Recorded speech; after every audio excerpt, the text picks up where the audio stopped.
Hello, everyone. My name is Shuriken, and I am a semi-casual Naraka player, and I've been playing it for about 2.5 years. I am a combo player, and I play a lot of customs. Uh, and I decided to make this guide because I feel like the most recent one was a couple of years ago, and I feel like a lot has changed in the game since. So I decided to make one myself. I've covered everything from beginner combos to advanced combos, and I've even included combos that require the use of soul jades.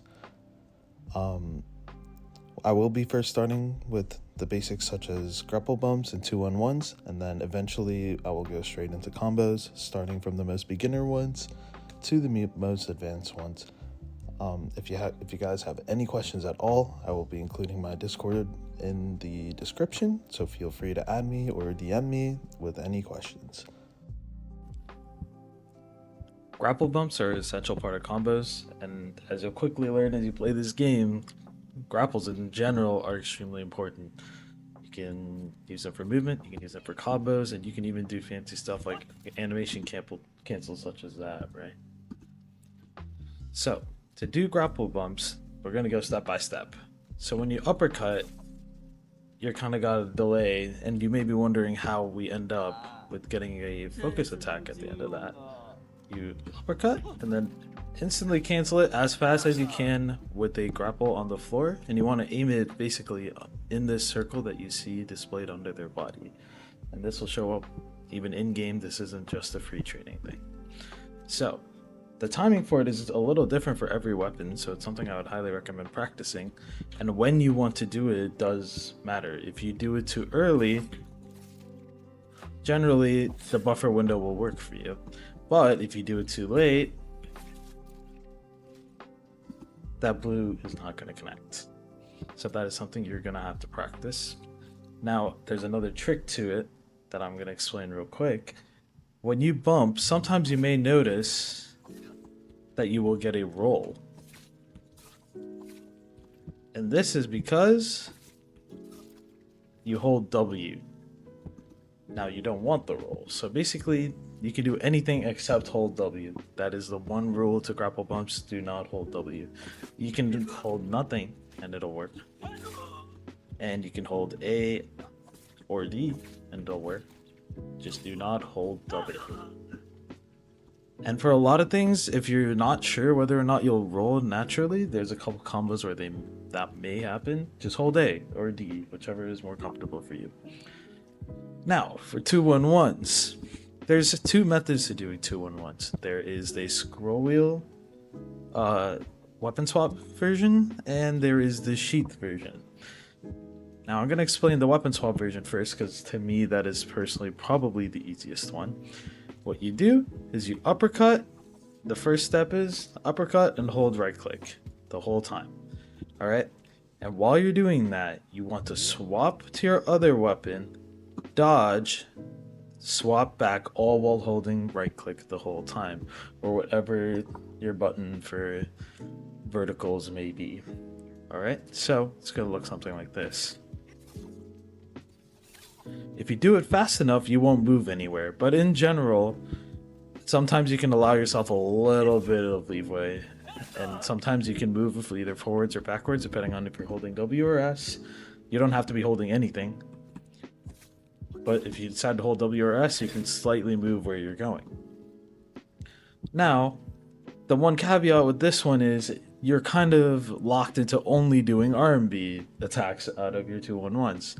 Now, why does that matter? For some combos, you do kind of want to end with your LMB because that focus attack is the only one that's true. Or, for example, if you're doing like downhills, there's situations with longsword where you may want to 2-on-1 into this, or some other variation of sorts. Or, for example, for katana, you may want to do this instead. So, in situations like that, this is where the sheath 2-on-1 is your best friend. Now, I would highly recommend, especially just in general, to maybe bind sheath to a very accessible button. Most people don't even know this exists, but it brings out your hands, and you can start slapping people. But that's not the objective of what we're going to do here. when you do the sheath 2-1-1, what you want to do is almost the same on the mouse side of things, but instead of scroll wheeling twice to swap to a weapon and go back, you hit the sheath button, and you see how I had my hands out and then I dodged? You just do that, except faster. Now the nice part with sheath 2-1-1 is you can kind of slightly manipulate your direction a little bit. Now why does this matter? So, for example, with the longsword combo, you can do versions where you can loop this like multiple times if you're doing the sheath version. It's a lot harder to do consistently with the scroll wheel version, because the scroll wheel version more or less puts you right in place. So when you try to do 2-1-1 with the scroll wheel, note how my character model doesn't really move very much. Whereas if I try to do it with the scroll wheel version, you'll get something like this. Now sometimes that may drop combos for you, but depending on what kind of combos you're going for, it's kind of up to you which one you want to use. But if I had to recommend one as an all-purpose, I would personally say do the sheath 2-1-1, because sometimes even in like ranked mode, sometimes you'll only have one weapon. If you want to do an extended combo and you don't have a weapon to swap to for the scroll wheel method, this is the best way.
It's dual blades.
奶奶去打他几炮。没射到他。继续拖着。